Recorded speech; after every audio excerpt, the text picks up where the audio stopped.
ఈరోజు మన్మోహన్ సింగ్ గారి మరణం చాలా బాధాకరం. మన దేశానికి తీరని నష్టం.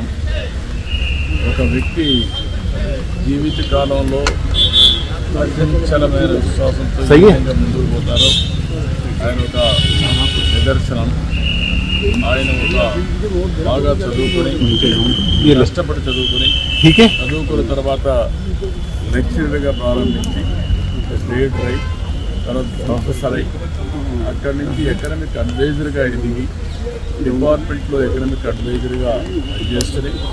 ఆ తర్వాత మనం చూస్తే ఆయన ఆర్బీఐ గవర్నర్ కావడం, అదేవిధంగా డిప్యూటీ చైర్మన్ ప్లానింగ్ బోర్డు కావడం, యూజీసీ చైర్మన్ కావడం, ఇలాంటి అనేకమైనటువంటి ఉన్నతమైన పదవులు. అది పబ్లిక్ పాలసీ విషయంలో కావచ్చు, లేకుంటే ఎకనామిక్ పాలసీస్ కావచ్చు, ఇవన్నీ కూడా ఇన్వాల్వ్ అయ్యి ఫైనాన్స్ మినిస్టర్ అయ్యాడు. ఫైనాన్స్ మినిస్టర్ అయినప్పుడు ఈ దేశంలో మన కొత్త ఆర్థిక పరిస్థితి అందరూ చూశారు. ఆ రోజు మనకు కావాల్సినటువంటి ఇంపోర్ట్ చేసుకోవాలంటే ఫారిన్ ఎక్స్చేంజ్ లేని పరిస్థితిలో ఎకనామిక్ రిఫార్మ్ తీసుకొచ్చారు. ఒక దిశ నిర్దేశించారు. అదే కాకుండా దేశానికి దూరదృష్టితో ఎకనామిక్ రిఫార్మ్ తీసుకొచ్చి దానివల్ల ఈరోజు మనందరం మాట్లాడుకునే భారతదేశం గ్రేట్ నేషన్ అవుతుందంటే ఆ రోజు ఆయన తీసుకున్న రిఫార్మ్స్. ఆయన ప్రధానమంత్రిగా మీరు చూస్తే అతి ముఖ్యమైనటువంటి 4 పబ్లిక్ పాలసీ తీసుకొచ్చాడు. ఒకటి ఆ రోజు ఆయన చేసింది ఎంప్లాయ్మెంట్ జనరేషన్, నరేగా తీసుకొచ్చారు. Right to information.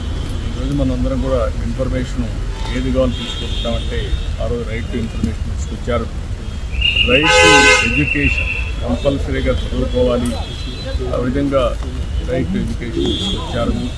ఈరోజు యూఏఐడి కింద ఆధార్ ఏదైతే అథెంటికేషన్ ఉందో అది ఎక్కడ కూడా ఏమాత్రం కూడా ప్రభుత్వం ఖర్చు పెట్టే డబ్బుల్లో ఫ్రాడ్ లేకుండా చేయగలిగారంటే అది ఒక పెద్ద అసత్తుగా చేయగలిగారు. ఇలాంటి వినూత్నమైన పాలసీలు తీసుకొచ్చిన వ్యక్తి మన్మోహన్ సింగ్ గారు.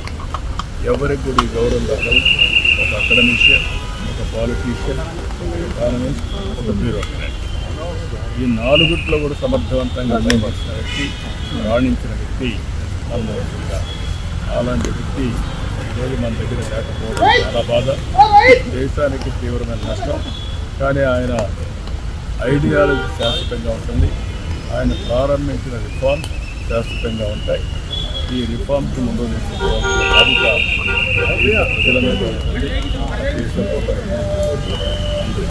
Thank you sir. Thank you.